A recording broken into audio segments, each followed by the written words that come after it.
One. Ladies and gentlemen, welcome back to the Stoverload Music Podcast, and happy holidays to everyone out there. I know it's been a rough couple years for everybody, but we're surviving, we're making the most of it, and things are looking up. So happy holidays to all of you. Now, if you guys know me by now, you guys know that I like to give a little extra. I mean, we are in the season of giving. So that being said, I'm bringing you guys one hell of a special guest today. And she's done a remarkable job with her career and her album that just got released in 2021. And now she has a bunch of singles that are out, and she has such great momentum behind her. I'm just excited to have her, Miss Sara Baldwin. Thank you for being here. Well, thank you so much for all of those kind words. I appreciate it. Thanks for having me. Your music speaks for itself. I mean, it's so cool because the first time I saw you was when you did the song Don't Follow Me. Wow, that's interesting that you found me on that song. That's a lot different from most of the stuff that I'm doing. So yeah, it, that was a fun one though. it poses an interesting question because you were so relaxed in it, but then I was thinking to myself watching the video, I'm like, she would make one hell of a rocker if she just starts shredding the guitar. And then I started checking out your other work, like, oh my God, she is one. Well, thank you. I love all style of music. So that was a really cool, fun one to just kind of share, why not? Life's short. was it was it a change for you in the transition from doing something similar to country outside of your comfort zone?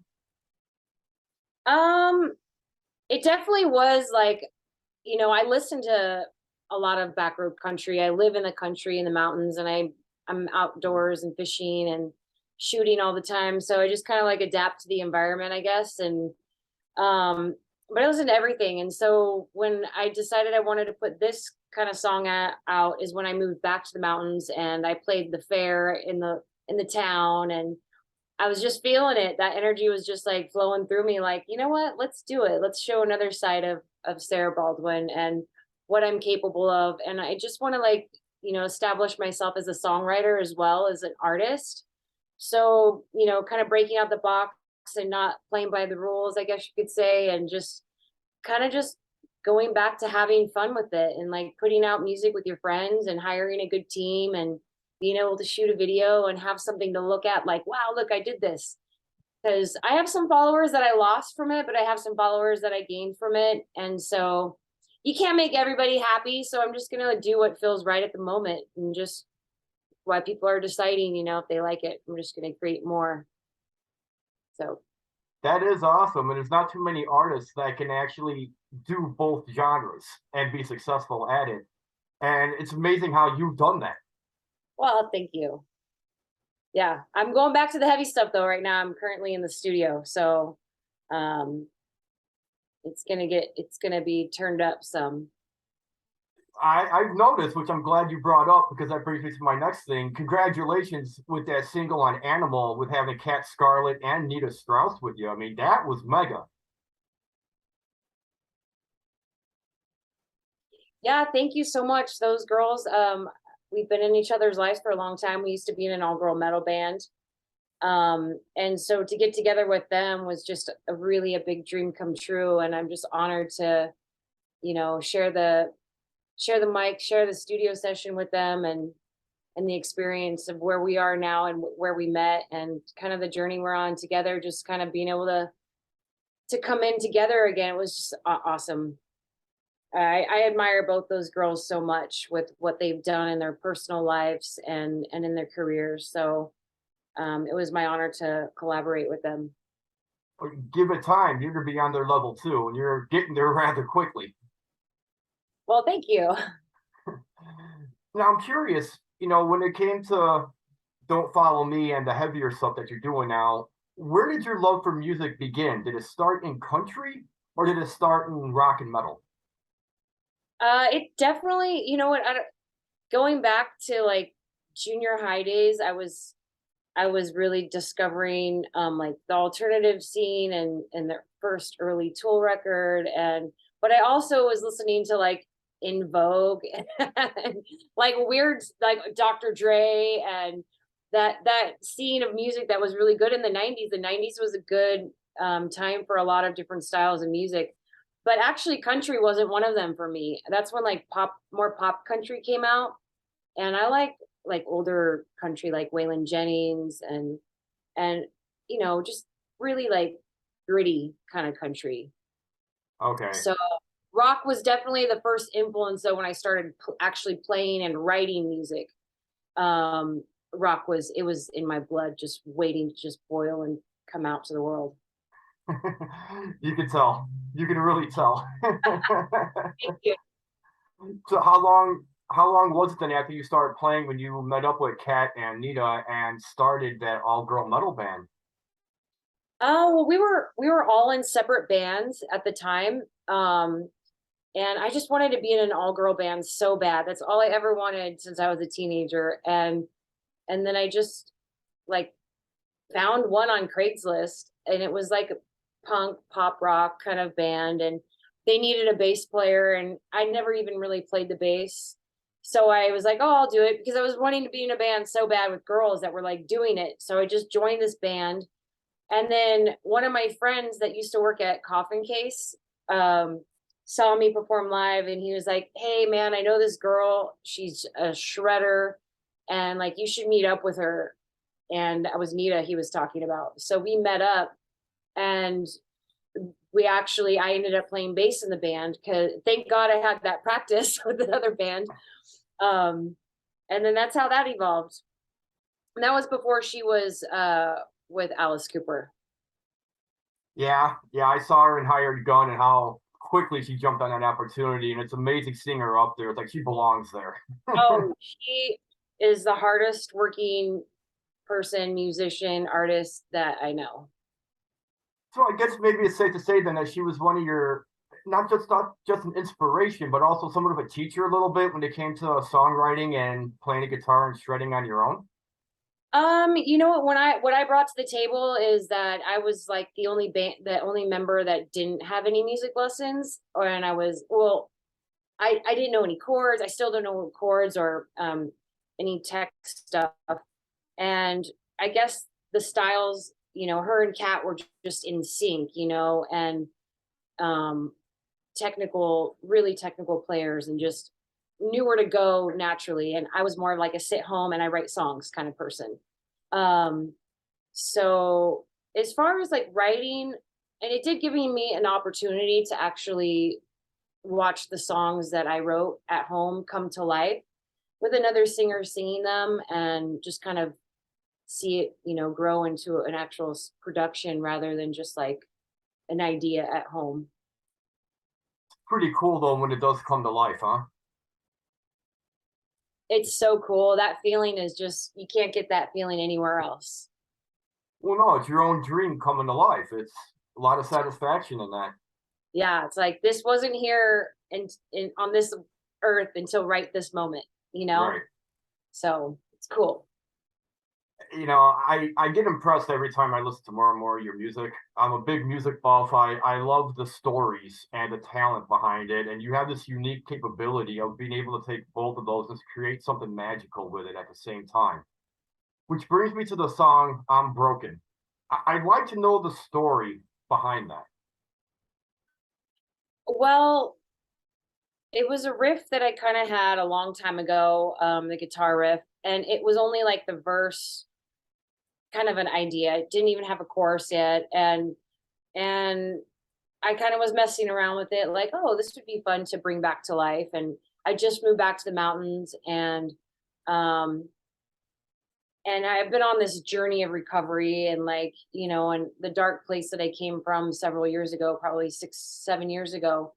I wrote a song, the lyrics on like a back of a receipt, and kind of actually just forgot about it. I played it like one time at home, but in the moment I was actually so broken singing it. So I was just like, oh, I don't even want to play it. Like, here it is. I wrote it down thankfully. And that was it. And then when I moved up here, I found that receipt, and I was like, oh, damn, that poor girl, I was like reading what I was going through, and I felt like I was in a good place to like now be strong enough to tell that story.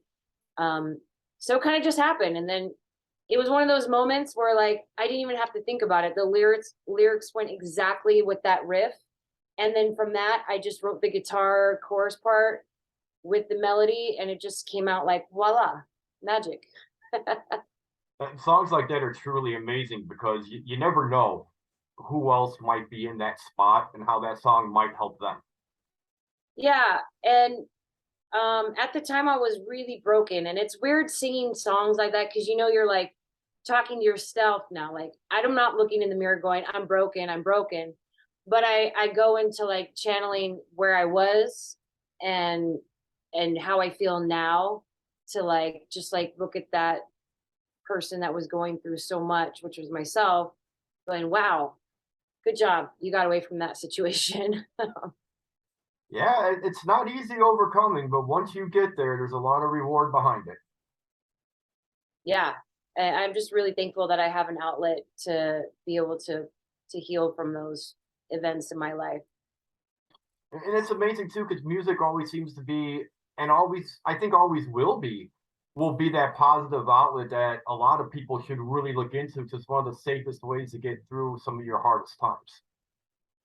Absolutely.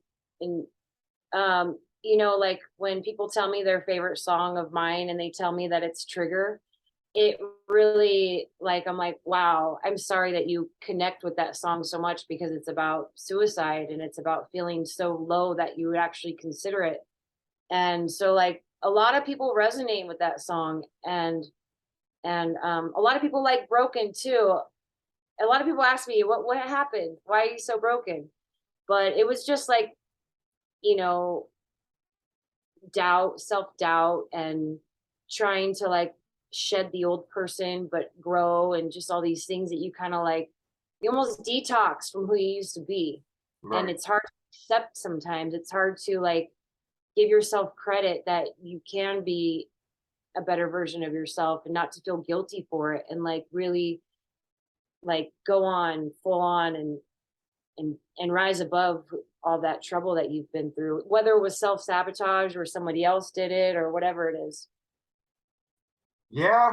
Yeah. And sometimes, and fans, here's a golden lesson for you. Sometimes the biggest and best changes come with the hardest times to get there.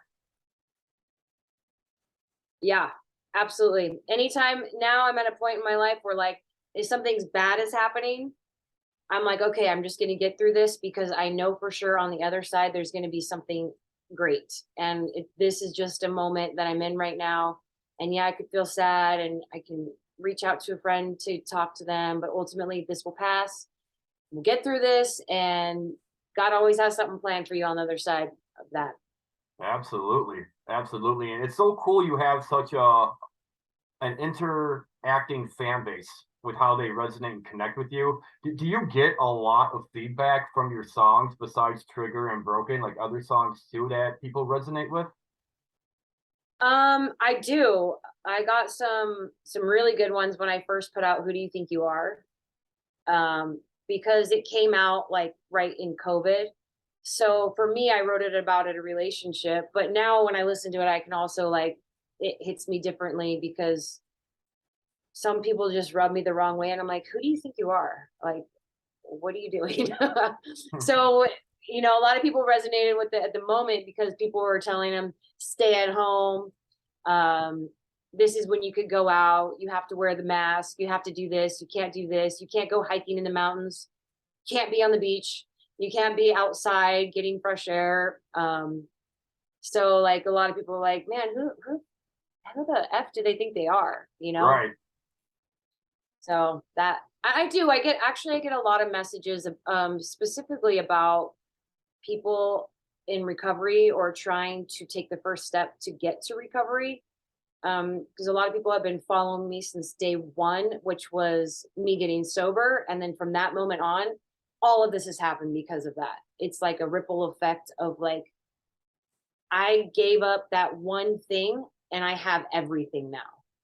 And so a lot of people reach out and they're very, timid, but also like very vulnerable, asking me. And I always am like, right away, I try to respond to those people because it takes a lot of courage to ask for help. And I'm a big fan of that. It sounds like you really care about people and you like to make a difference through your music. Thank you. I do care about people a lot, and I think that it's funny because like I love people, but I'm also like a super loner. Like I love people so much, but I will do anything with them except hang out with them. But I do really care about the well-being of what's happening in our world. You know, I'm only here for a short time, and the fact that I've survived everything that I've survived, and now have a voice, and people are listening, not like the whole world's listening, but maybe one day, who knows? But I am, just trying to be a positive ripple effect on what's happening around me, because it does, it changes, starts to affect people in a good way. Yeah, and hats off to you because there's a lot of people in the music business who come in with that goal, and when it starts taking off, and with the feedback you get, you're obviously doing everything the right way for the right reasons.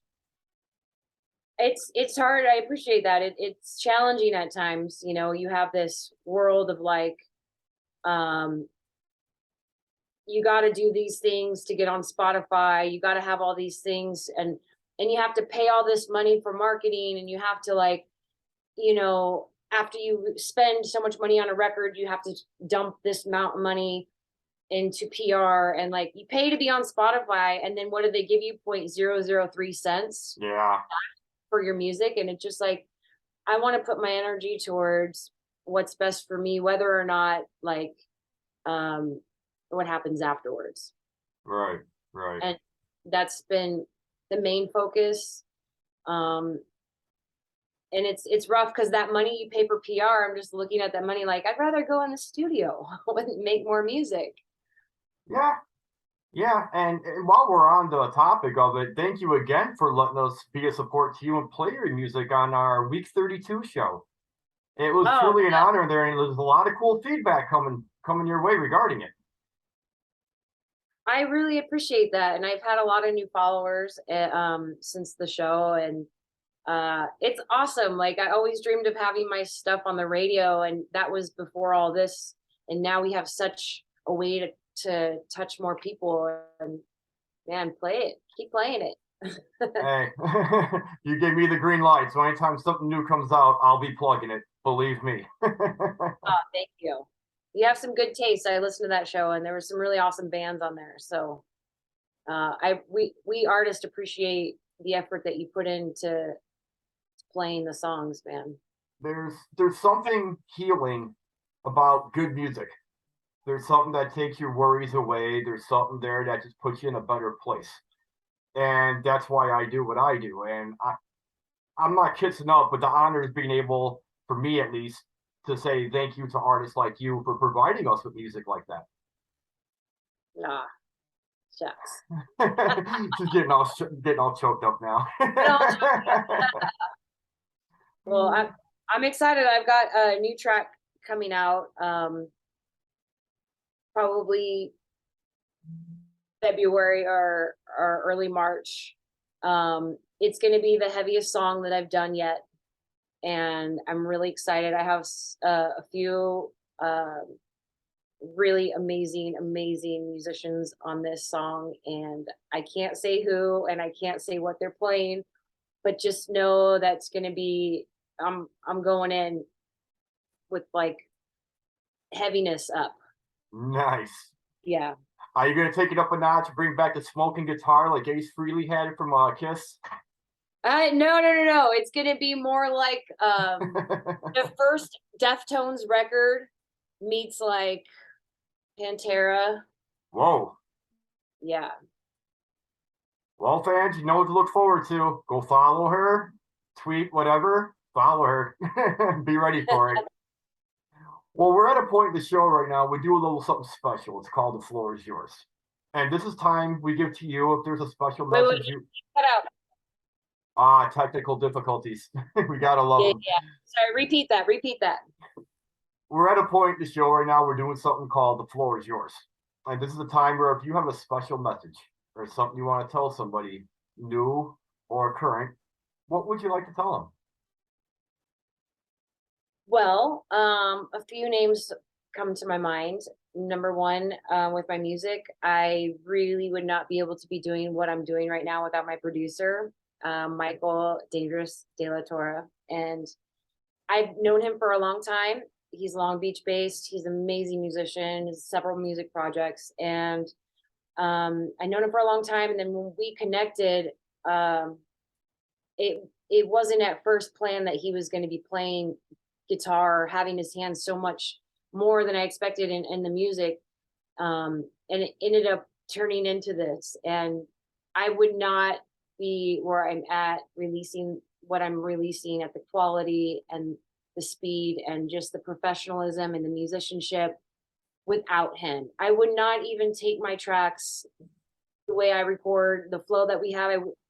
I'd give them so raw, and he just like makes them come to what was in my head. And so definitely want to give credit to him because he deserves it. And he is just an amazing person. I consider him family now. And so, and his wife is my wife, too. So that's my shout out for that. And you should check his music out too. He's got a really amazing kids band called Jelly of the Month Club, and they are the band at Knott's Berry Farm. And they have a music academy, an animated music academy online course that you can take. And it's amazing because we don't have music in the schools anymore. And so he's really putting the work out there. His band does a free show at elementary schools once a month. People like that are just amazing. He's really doing something with his gift, and touching a lot of people's lives, and not only like making a musician's dreams come true like myself. So thanks, Mike. I love you. She's not talking about me, fans. Mike D. And then, just to everybody that's played on my record and all the people that have taken the time to listen. I don't really care if you illegally download my music. I don't care if you buy it. I don't care what you do. Just listen to it, and I hope it inspires you, and tell your friends. And I'm an independent artist, and I plan to stay that way for as long as I possibly can, because I get to do whatever I want, when I want, with who I want. So like, I really like that freedom. And yeah, to my wonderful parents who helped me make it all happen. They've been there by my side. And my dad's a drummer, and I've had music in my life because of that. And to my amazing son. So that is so cool. You see, big hearts bring big music. oh, I do have one more group of people to say hello to, and to tell them that I love them. And that is in Kenya, Africa, at the village in Kissy. Hello to my beautiful, beautiful family, brothers and sisters over there in the village. Mora loves you. I'm thinking about you and praying for you all the time. That is awesome. I see you posting videos about them. Like, that is so cool what she's doing.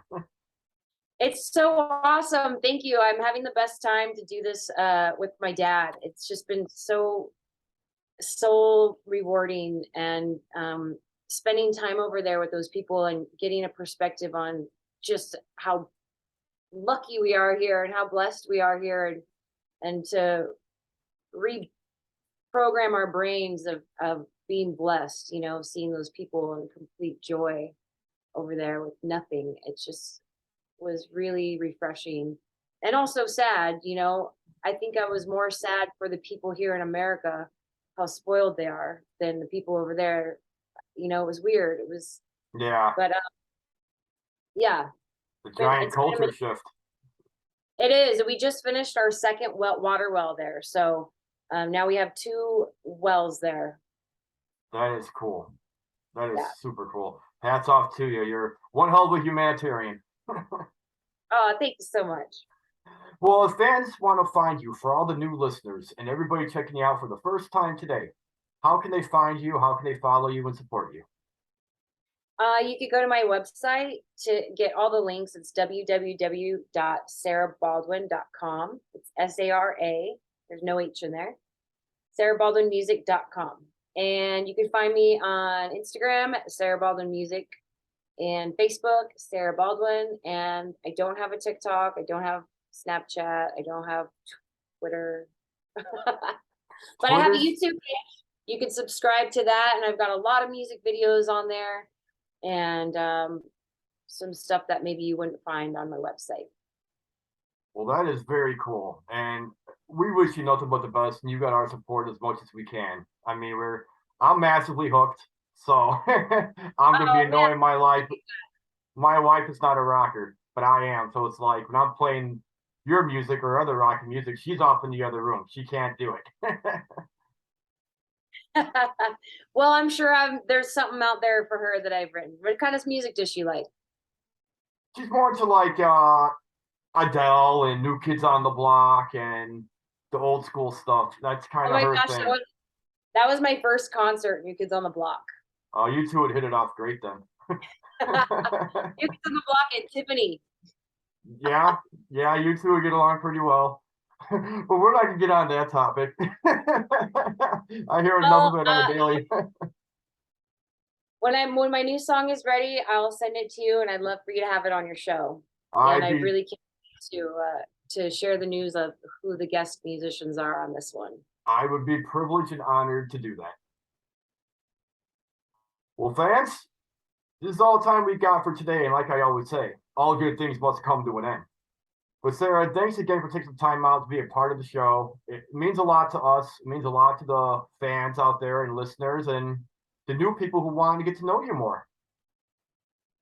Thanks so much for having me. It was awesome chatting with you. Well, fans, she told you how to find her, and like I always told you, go buy her their CD, buy a T-shirt, something like that, because your dollar spent with them means a great deal, and it's something you get to rock and wear and hold in your hands. So go check it out. You won't be disappointed. Till then, guys, I'm your host, Mike Stover. It's all the time we got today. We will see you guys soon. Till then, we're out.